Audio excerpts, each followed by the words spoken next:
Bonjour et bienvenue dans ce tutoriel où nous allons apprendre les bases des calculs et des formules sur Excel. Alors, sur Excel, lorsque nous saisissons des informations dans des cellules, si je mets peut-être une information comme ceci, en lettres ou bien en chiffres, vous allez voir qu'automatiquement ces informations s'affichent directement sur au niveau des cellules et également au niveau de la barre de formule. Et vous allez également constater que je n'ai que saisi et il y a eu deux alignements différents, n'est-ce pas?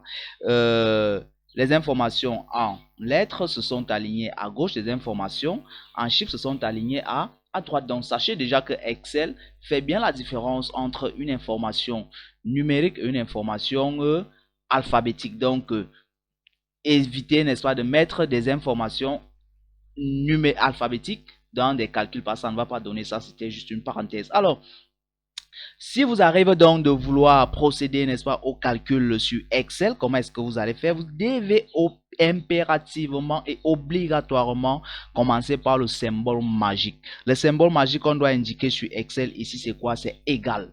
Toujours commencer par le symbole magique, le symbole égal. Si je vais faire peut-être 10 plus 3, je saisis 10 plus 3 et je valide. Et automatiquement, qu'est-ce qui s'affiche sur ma cellule? Ce sont là uniquement le résultat qui va s'afficher. On revoit là uniquement le résultat. Et si je viens sur ma barre de formule et que je clique dessus, il me réactive. Je me dis que bon, je ne voulais pas faire 10 plus 3, mais plutôt 10 plus 5.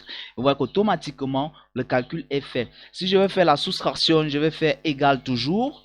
Et je vais mettre 10 moins 5. Alors le moins, c'est juste le tiret de, ça va être le tiret de 6 que vous pouvez utiliser pour symboliser le moins.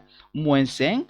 Automatiquement, il me donne 5. Si je veux faire la multiplication, je vais faire 10. Alors, la multiplication ici, c'est l'astérisque ou encore l'étoile, d'accord? C'est l'astérisque ou bien l'étoile qu'on utilise. 10 plus 5. Alors, je valide.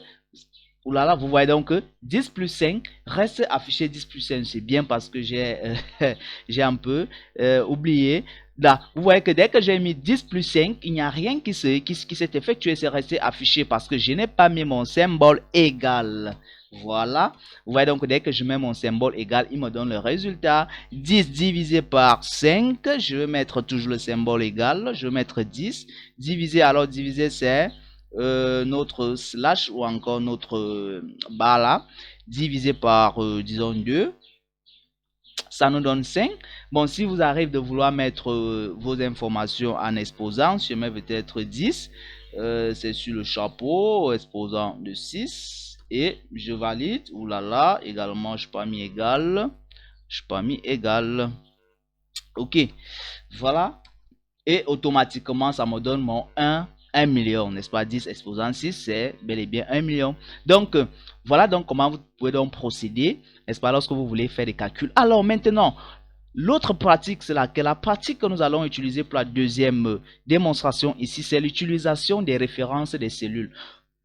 Ici, on passe le temps à saisir nous-mêmes les données, n'est-ce pas? À saisir 5 plus 10, à saisir ici. Nous, on va mettre ces deux données-là automatiquement. Donc, on va mettre à x, on va mettre x est égal à 10 et z est égal à quoi? Z est égal à 5. Là, nous avons nos deux informations qui sont là. C'est ces informations-ci que nous allons utiliser pour calculer. Alors, nous n'allons non plus utiliser saisir ici directement 10, mais nous on va utiliser les références des cellules. Alors, qu'est-ce que ça veut dire concrètement? Nous allons mettre égal. On va prendre la référence de la cellule qui est de C9. Alors, j'ai deux possibilités. Soit moi-même, je saisis C9. Vous voyez qu'en saisissant C9, automatiquement, il a déjà encadré. Ou encore, je clique simplement sur C9. Il va également reconnaître. Je fais donc, ici, nous sommes à X plus Z. Je fais donc plus. Ceci, je clique, vous voyez qu'automatiquement là j'ai C9 plus C10 que je vais valider. Et lorsque je valide, j'ai mon résultat. Ici, je vais faire pareil, est égal à C9. Et là, je suis à moins, n'est-ce pas? Je dois faire la soustraction. Moins ceci. Je valide. Pareil, je viens là, c'est la multiplication. Je vais faire C10 multiplié par ceci.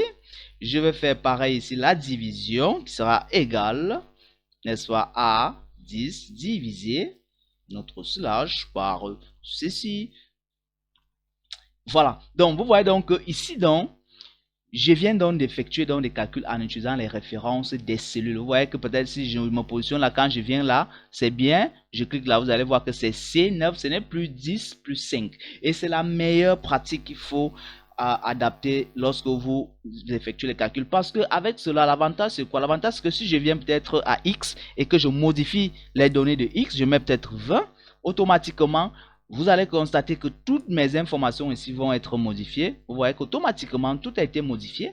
Si je viens là, je dis c'est pas 5 ici, ici c'est peut-être 12.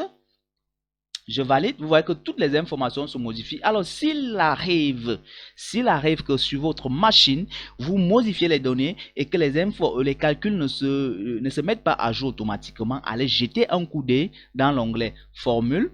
Dans Formule, vous allez partir sur Options de calcul et vous rassurer que vous êtes sur automatique. Si ça ne donne pas, ça veut dire que vous devez forcément être en manuel. Alors, vous allez simplement cocher la partie automatique pour que cela puisse donner d'une manière automatique. S'il arrive également que vous tombez sur un résultat comme celui-ci avec beaucoup de décimales, il y a également une possibilité soit de les ajouter, soit de les diminuer, n'est-ce pas, avec étant sur l'onglet Accueil avec ces deux symboles-ci. En cliquant, ça vous permet de diminuer, n'est-ce pas, les nombres après la virgule ou encore de les augmenter ici autant de fois que vous voulez. Donc, vous avez donc, voilà, donc désormais, ne vous cassez plus la tête pour effectuer les calculs sur Excel. Vous avez toutes les techniques. Vous savez déjà la meilleure pratique sur laquelle nous insistons, c'est quoi? C'est d'utiliser les références des cellules parce que si les données changent dans ces cellules, vous êtes rassuré que vos calculs vont être automatiquement mis à jour. Et pour utiliser les données des cellules, j'ai la possibilité, soit je clique après avoir inséré mon symbole magique. On a dit le symbole magique était le symbole égal, le signe égal, autant pour moi, et de cliquer simplement sur la cellule ou encore de saisir la référence de la cellule, sachant que la référence de la cellule est égale à l'entête de colonne et l'entête de la ligne, c'est-à-dire là où les deux cellules vont se croiser. Et là, je sais que voici là où les deux, voilà le croisement, nous a dit j'ai C ici et j'ai 6, voilà là où ils se croisent. C'est là que je vais donc, c'est cette référence là que je vais utiliser comme référence de la cellule. Alors pour toujours dans la continuité de nos tutos, on vous donne également la possibilité de voir comment effectuer maintenant d'autres calculs bien complexes. Alors si cela vous tente, abonnez-vous si vous n'êtes pas encore abonné et continuez, n'est-ce pas, à profiter de ces techniques-là qu'on vous offre chaque jour. Alors on se dit à bientôt.